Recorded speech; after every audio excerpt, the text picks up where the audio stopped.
Partition matrices के बारे में बात करते हैं कि पार्टीशन मैट्रिसेस क्या होते हैं। इनको हम ब्लॉक मैट्रिसेस भी कहते हैं। ठीक है, अ ब्लॉक मैट्रिक्स और अ partition matrix is a partition of a matrix into rectangular smaller matrices called blocks. ठीक है, ये डेफिनेशन है। इसका मतलब क्या है कि कोई भी हमें एक बड़ा मैट्रिक्स, फॉर एग्जांपल ये पी दे दिया है, इसको हमने ब्लॉक्स में कन्वर्ट कर देना है। ये देखें, ये मैं लाइन ड्रा कर लेता हूँ और ये लाइन ड्रा कर लेता हूँ। अब ये 4 ब्लॉक हो गए हमारे पास। मतलब ये एक ब्लॉक है, ये सेकंड है, ये थर्ड है और ये फोर्थ है। इनको हम ब्लॉक्स में कन्वर्ट कर लें और कन्वर्ट करने के बाद हम इसको इस तरीके से लिख लें, P is equal to P11 P12 P21 P22। अब ये हमने कैसे लिखा है? अब P11 एक्चुअली क्या था? P11 ये फर्स्ट ब्लॉक, और P12 यानी कि फर्स्ट रो सेकंड कॉलम, और ये 222 हमारे पास 422 थे 12।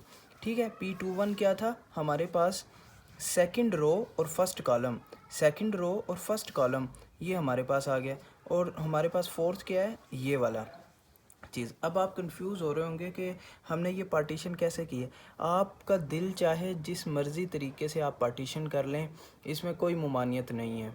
आप पार्टीशन जैसे मर्ज़ी कर लें। एक रूल वैसे ये है, रूल समझ लें, या एक ट्रिक ये होती है कि अगर कोई भी मैट्रिक्स हमें दे दिया जाए जिसमें हमारे पास 0 0 5 2 7 3 0 0 3 5 7 8 9 6 0 0। एक सिंपल सा रूल ये कहता है कि जब भी कोई भी मैट्रिक्स दे दिया जाए, कोशिश करें उसकी जो पार्टीशन आप बना रहे हों तो नल वाले मैट्रिक्स की अलग से एक पार्टीशन बना लें, जिसमें अलग से वो नल वाला मैट्रिक्स हमारे पास आ जाए। ये कैसे होगा ये आगे आप समझेंगे। मैं बताऊंगा आपको कि ये क्यों ज़रूरी है। इससे हमारी बहुत सी चीज़ों में की आसानी हो जाती है, जैसे मल्टीप्लिकेशन हम कर रहे हों बड़े मैट्रिसेस को, उसके अलावा हम एडिशन कर रहे हों या हम इन्वर्स निकाल रहे हों, तो ये बहुत हेल्पफुल होता है कि हम उसके नल वाले या आइडेंटिटी वाले मैट्रिसेस को अलग से सेपरेट लिख लें। तो ये देखें, एक और एग्जांपल दिया है। इसकी पार्टीशन बनानी थी, उसने पार्टीशन बना लिया सिंपली। 3 उसने पार्टीशंस का बेसिकली 6 पार्टीशन कर ली हैं, 6 ब्लॉक्स बना लिए हैं। अब इसकी ममानियत नहीं है कि आपने ये सिंपल एक अकेला छोड़ दिया, नहीं। आप इसकी एक और पार्टीशन आप इस तरह से भी बना सकते थे कि ये रोज़ के लिहाज से 1 2 और 3 रोज़ के लिहाज से आप इसको बना सकते थे, या आप कॉलम के लिहाज से भी बना सकते हैं। ये कॉलम, ये कॉलम, ये कॉलम, ये कॉलम, ये इसमें मुमानियत नहीं है। आगे ये देखिए, 5x3 आर्डर का उसने लिया और उसने इस तरह से जो है पार्टीशन बना लिया। ये सिंपल सा एक रूल लिखा हुआ है कि पार्टीशन बनाते वक्त जो भी हमारे पास लेटर होता है, जो भी मैट्रिसेस होता है, उसको हम थोड़ा सा इटालियन स्टाइल में लिखते हैं, जबकि हमारे पास जो मैट्रिक्स बन जाते हैं अंदर A11, ये जो ब्लॉक्स होते हैं इनको हम कैपिटल में लिखते हैं, इनको हम कैपिटल में, और जो हमारे पास ये मैट्रिक्स होता है उसको इटालियन में लिखते हैं। ये देखें, वही लिखा हुआ है कि in case of A11 is a 2x1 सब मैट्रिक्स ऑफ A। ये देखें इटालियन, और ये ब्लॉक में A12, यानी कि ये A11 A12 A21 A22 ये हमने ब्लॉक में लिखने हैं, बाकी मैट्रिसेस को हमने इटालियन में लिखने हैं। आगे वही बात आ गई है कि पार्टीशन हम इस तरह से भी बना सकते हैं कि कॉलम में हम कन्वर्ट कर लें, उसको CC लिख देंगे हम। ठीक है, रोज़ में करना है तो हम रोज़ में भी बना सकते हैं उसको, R1 R2 R3 R2 up to so on. रोज़ में भी हम कन्वर्ट कर सकते हैं। अब बात करते हैं addition of a block matrices, यानी कि पार्टीशन मैट्रिसेस की हमने एडिशन करनी है तो वो कैसे करेंगे। एडिशन करते वक्त ये मैंने एक एग्जांपल ली है, addition of a partition matrix. ये बिलफर्स कह रहा हूँ, सपोज करते हैं हम कि ये हमारा A मैट्रिक्स था, ये हमारा B मैट्रिक्स था। अब ये देखें, इसकी मैंने पार्टीशन बना ली है इस तरह से, ये A11, ये A12 A21 A22। इसी तरह मैंने इसकी बना ली है पार्टीशन, ठीक है, ये B11 B12 B21 B22। अब एडिशन जब हम करेंगे इसमें सिंपल वही रूल होता है जो हम नॉर्मल मैट्रिसेस में करते हैं। जैसे कि फ़र्स्ट रकम को उठाओ, इधर से फर्स्ट को उठाओ, यानी कि A11 प्लस B11, यहाँ से फर्स्ट और यहाँ से सेकंड, यहाँ से second. A12 plus B12, A21 plus B21, A22 plus B22।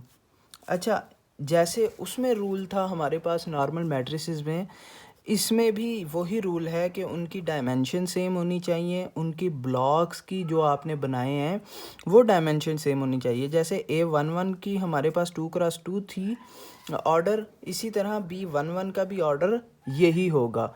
इसी तरह तमाम जितने भी ऑर्डर्स हैं आपने सेम लेने हैं, सेम पार्टीशन बनानी है, तो एडिशन होगी। अच्छा, अब ये आ गया हमारे पास। अब ये A11 और B11 को ऐड कर देना है। A11 हमारे पास क्या था? A11 हमारे पास था 1 1 1 1, प्लस हमारे पास B11 क्या था? B11 हमारे पास था 3 3 3 3। इसको ऐड कर देंगे, A11 प्लस B11 लिख देता हूँ मैं इधर। इनको ऐड करेंगे हमारे पास, हमें पता है कि ये 4 4 4 4 आ जाएगा। ठीक है, अब इसी तरह मैं करता हूँ A12 प्लस B12। A12 हमारे पास क्या था? 2 2 2 2, और B12 हमारे पास था 4 4 4 4, और हमें पता है इसको ऐड करने के बाद, हर एंट्री को दूसरे के साथ ऐड करने के बाद 6 6 6 6 ये हमारे पास आ जाएगा। इसी तरह A21 प्लस B21, इसको ऐड करेंगे तो A21 क्या था? ये हमारे पास 3 3 3 3, प्लस B21 हमारे पास क्या था? ये 5 5 5 5 5 5 5 5, और इसको ऐड करने के बाद हमारे पास आ जाएगा 8 8 8 8, और A22 प्लस B22, A22 हमारे पास क्या है? 4 4 4 4, प्लस हम करेंगे 6 6 6 6, ये हमारे पास B22 था, B22 ये वाला। ठीक है, इसको ऐड करेंगे तो हमारे पास आ जाएगा 10 10 10 10। जब हमारे पास ये फाइनल आ जाता है तो हमने क्या करना है, ये जो मैट्रिक्स है इसमें वैल्यूज़ को ऐड कर देते हैं, एंटर कर देते हैं। ये देखें, अब ये जो हमारे पास ये 1 1 प्लस B11 थी, इसको हम इसमें ऐड करेंगे तो हमारे पास आ जाएगा final result A plus B का जो फाइनल रिज़ल्ट आएगा वो आएगा 4 4 4 4, और फिर B, ये हमारे पास A12 प्लस B12, हमने A12 प्लस B12 को ऐड कर देना है वहाँ पे, तो 6 6 6 6, और इसी तरह 21 वाली भी वैल्यूज़ को हम ऐड कर देंगे, 8 8 8 8, और 10 10 10 10। तो ये हमारे पास फाइनल एडिशन हो गई है। ठीक है, मैट्रिसेस में हम पार्टीशन में इस तरह से एडिशन करते हैं। अब नेक्स्ट हमारे पास जो उसने कहा है, एक सिंपल सा वही थ्योरम उसने लिख के, मैंने पहले भी आपको बताया कि थ्योरम जो होता है वो थोड़ा सा उसने कॉम्प्लिकेटेड करके जनरलाइज्ड लिख दिया होता है। उसने थ्योरम लिखा है कि if A is M cross N matrix and B is N cross P matrix, then AB is equal to column of 1A plus column of 2A plus column of 3A row into. अच्छा, आपको ये पढ़ने में थोड़ी सी मुश्किल हो रही होगी, सिंपल उसने लिखा यही है कि column of 1 of A plus row of into row of 1 of B plus column of 2 of A row of 2 of B, column of 3 of A column of row of 3 of B, ऐसे up to so on ये चलता रहेगा। ये simple और कुछ नहीं, ये यही तरीका हुआ है कि एडिशन ऐसे होती है, जो मैंने आपको करके दिखा दिया है। अब नेक्स्ट बात करते हैं मल्टीप्लिकेशन ऑफ पार्टीशन मैट्रिक्स की। मल्टीप्लिकेशन के अंदर वही मैं आपको बताऊंगा कि ये हमने एक मैट्रिक्स लिया है, multiplication of a partition of matrix के अंदर मैं एग्जांपल लेता हूँ जिसमें मैंने ये एक मैट्रिक्स लिया है ए और ये मैंने लिया है बी मैट्रिक्स। अगर हम इसको डायरेक्ट मल्टीप्लाई करने की कोशिश करें तो काफ़ी लंबा प्रोसेस हो जाएगा, ठीक है। लेकिन हमने क्या किया, इसके पार्टीशन बना लिए हैं, हमने वही पार्टीशन बनाई है। ये A11 ले लिया हमने, A11 A12 A21 A22। A11 हमने जो लिया है वो ये वाली वैल्यू ली है, A12 हमारे पास ये है, A21 ये है और A22 ये है। इसी तरह B की हमने दो पार्टीशन किए हैं, B11 एंड B12। तो ये देखें B11 B21 12 नहीं सॉरी, ये रो जो है हमारे पास रो सेकंड हो गई है तो इसलिए हमने 2 लगाया, 2 1। इसको रो और इसको कॉलम कहते हैं, ठीक है। अच्छा, अब मल्टीप्लिकेशन जब हम करेंगे ए बी जब हम निकालेंगे, और कोई तरीका नहीं, वही जो मैट्रिसेस में हम करते थे उसी तरीके के तहत हम करेंगे। कैसे कि 7 वाला रूल आपको पहले भी बताया हुआ है, 7 वाला रूल। ये हमारे पास आ जाएगा A11 इंटू B11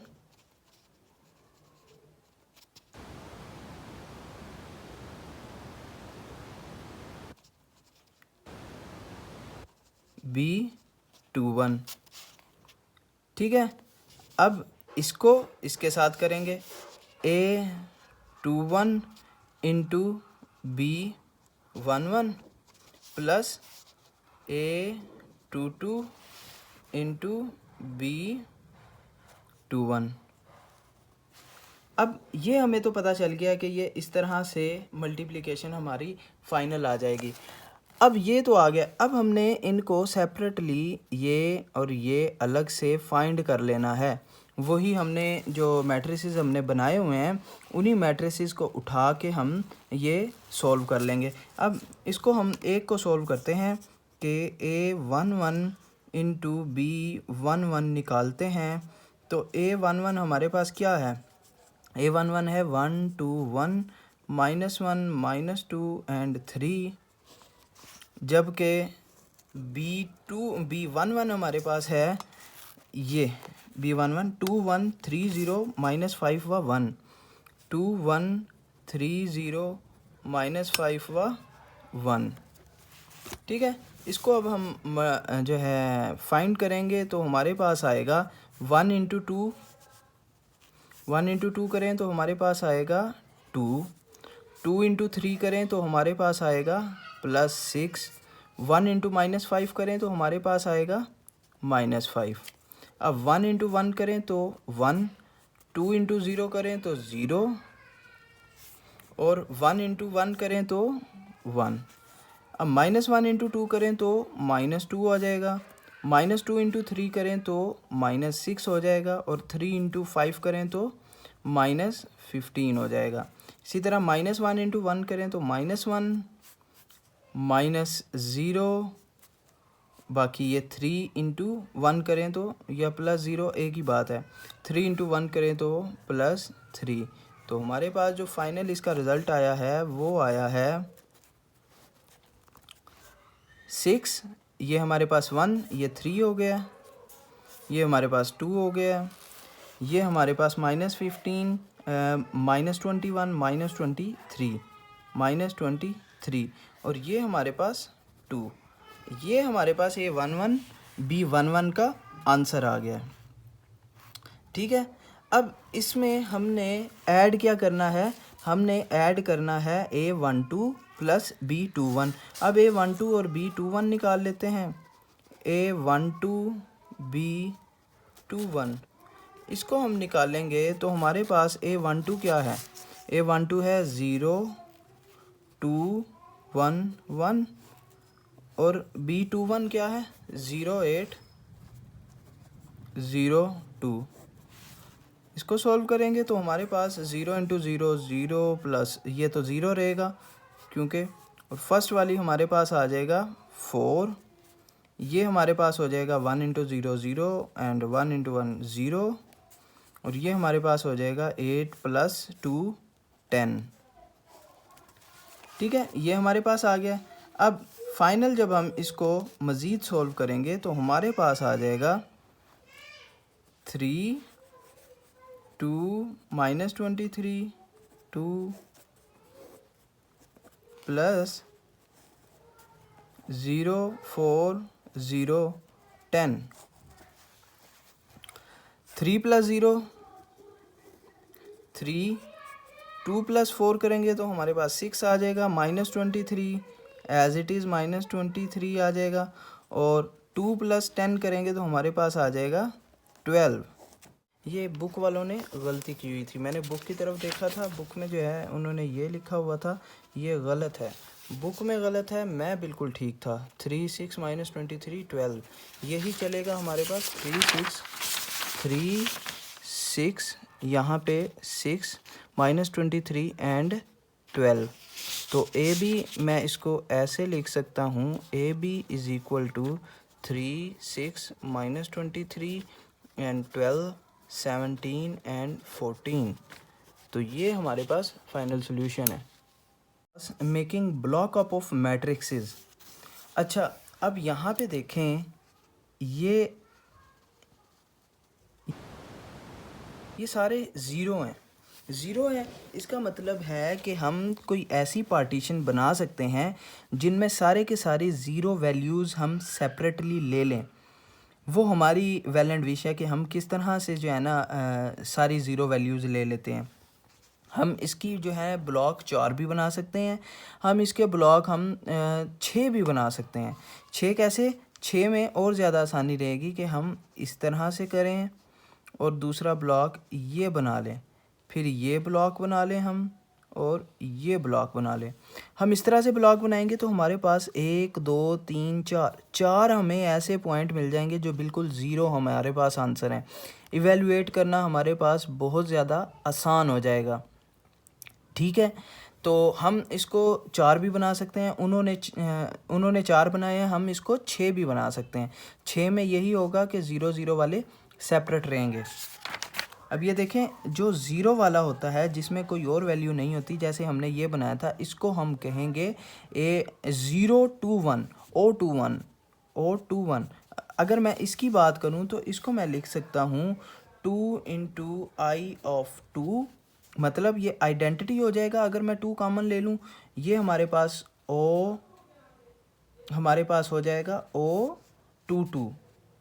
ठीक है, O21 कहेंगे हम, लेकिन ये 2 × 2 का है तो मैं इसलिए इसको 2 2 भी लिख सकता हूँ, या मैं इसको सिंपली इसकी जो है ऑर्डर के हिसाब से या फिर इसकी वैल्यूज़ के हिसाब से भी लिख सकता हूँ। मैं इसको सिंपल ओ रहने देता हूँ, और ओ 2 × 2 मैट्रिक्स का है ये, मैं इसको ऐसे भी लिख सकता हूँ। ओ का मतलब है नल मैट्रिक्स, और ये हमारे पास 2 2 है।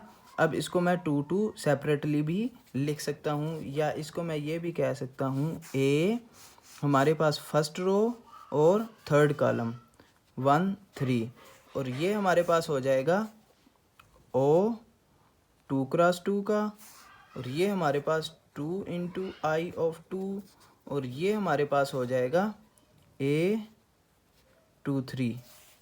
अब ये हमारे पास O 1 × 2 O 1 × 2 A33। मैं इस तरह से भी बनाकर इसको ले सकता हूँ, ये भी एक आसान तरीका है। आप इसको इस तरह से भी बनाकर ले सकते हैं, जिसमें सिर्फ एक ओ आया है, ओ का मतलब है नल मैट्रिक्स, ये नल मैट्रिक्स, और बाकी जो है 1 और 2 आइडेंटिटी आई हैं जिनको मल्टीप्लाई बाय 2 हैं, या scalar matrix, scalar multiply matrix इसको आप कह लें, ये है। और एक हमारे पास एक सिंपल मैट्रिक्स आया है जिसमें नलिटी है, लेकिन वो ना आइडेंटिटी है ना सिंपल नल मैट्रिक्स है। इसको जब हमने सॉल्व किया तो सिंपली मल्टीप्लाई किया, मल्टीप्लाई करने के बाद हमारे पास ये आंसर आ गया। जब ये आंसर आया है तो हमने क्या करना है, 4 × I3। 4 × I3 का मतलब क्या होता है कि ये हमारे पास है I3 1 1 1 0 0 0 0 0 0। ये हमारे पास I3 एक मैट्रिक्स है, इसको हमने 4 से मल्टीप्लाई कर लेना है तो 4 4 4 डायगोनल में आ जाएगा और बाकी हमारे पास ये 0 0 0 आ जाएंगे। ये बेसिकली 4 इंटू I3 होता है। 4 इंटू A32 यानी कि जो भी हमारे पास ये वैल्यू आई हुई है इसको 4 से हमने मल्टीप्लाई कर देना है। 4 इंटू 2 करेंगे तो हमारे पास 8 आ जाएगा, तो ये सारी वैल्यू 8 8 8 हो जाएंगी।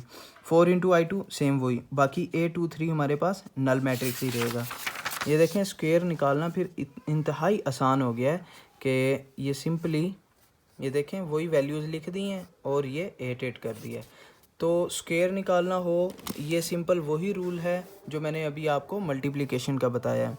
बस इसमें यही चीज़ है कि आपने पार्टीशन जो बनानी है उसको मलूज़े खातिर रखना है कि आपने नल वाली साइड ज़्यादा बना लें या आप आइडेंटिटी वाले मैट्रिसेस को अलग से सेपरेटली लिख लें।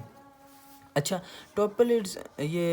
टॉपलिड्स जो मैट्रिक्स है इसको कैसे बनाते हैं हम? टॉपलिड्स मैट्रिक्स ऐसा मैट्रिक्स होता है जिसकी डिसेंडिंग डायगोनल्स जो हैं left to right is constant. ये कांस्टेंट हो, ये जो डायगोनल एंट्रीज हैं ये एक कांस्टेंट हो, उसको हम कहेंगे कि ये टॉपलिड्स मैट्रिक्स है। अब ये देखें B1 1 1 1 1 ये 1 1 1 की चल रही हैं, इसका मतलब है कि ये हमने टॉपलिड्स मैट्रिक्स लिया है। अच्छा, एक inverse partition of a matrix हम इन्वर्स कैसे निकालेंगे? इन्वर्स निकालने का भी वही बिल्कुल आसान तरीका है कि जिसके अंदर हमने ब्लॉक बना लेने हैं। ब्लॉक बनाने के बाद हमने हर ब्लॉक का सेपरेटली इन्वर्स ले लेना है। अब ये 2 क्रॉस 2 का हो गया तो 2 क्रॉस 2 का हमने एडजॉइंट निकालना भी आसान है और इसका मॉड लेना भी आसान है। वही एडजॉइंट ओवर मॉड कर देंगे तो हमारे पास उस सेपरेट का इन्वर्स आ जाएगा। तो सब के इन्वर्स हम सेपरेटली लिख देंगे तो हमारे पास एक कंबाइन इन्वर्स निकल आएगा। अच्छा, ब्लॉक अपर ट्रायंगुलर मैट्रिक्स क्या होता है? ऐसा मैट्रिक्स जिसके ब्लॉक्स जो हैं उसमें कोई ना कोई वैल्यू हो और उससे नीचे वाली जितनी भी वैल्यूज़ हों वो सारी ज़ीरो हों। ठीक है, यानी कि मेन डायगोनल से नीचे वाली वैल्यू सारी ज़ीरो हों तो वो ब्लॉक अपर डायगोनल मैट्रिक्स कहलाता है, ब्लॉक अपर ट्रायंगुलर मैट्रिक्स कहलाता है। इसकी एग्जांपल है ये वाली देखें अगर आप, तो ये एक ट्रायंगल है बेसिकली जो हमारे पास मेन डायगोनल है उससे नीचे वाली जितनी भी एंट्रीज़ हैं वो सारी ज़ीरो हैं, ओ ली हुई हैं, नल मैट्रिक्सेस हैं। जब ये नल मैट्रिक्सेस होते हैं तो इसको हम कहते हैं कि ये ब्लॉक अपर ट्रायंगुलर मैट्रिक्स है। बाकी एग्जांपल ही दी हुई हैं, ब्लॉक अपर ट्रायंगुलर मैट्रिक्स लेके उसको सॉल्व किया हुआ है। और इस चैप्टर में मेन इम्पोर्टेंट बात और कुछ नहीं थी, आसान चैप्टर है, गौर से करने की बस ध्यान देने की ज़रूरत है मल्टीप्लिकेशन में। बाकी मिलते हैं नेक्स्ट लेक्चर में। अल्लाह हाफिज़।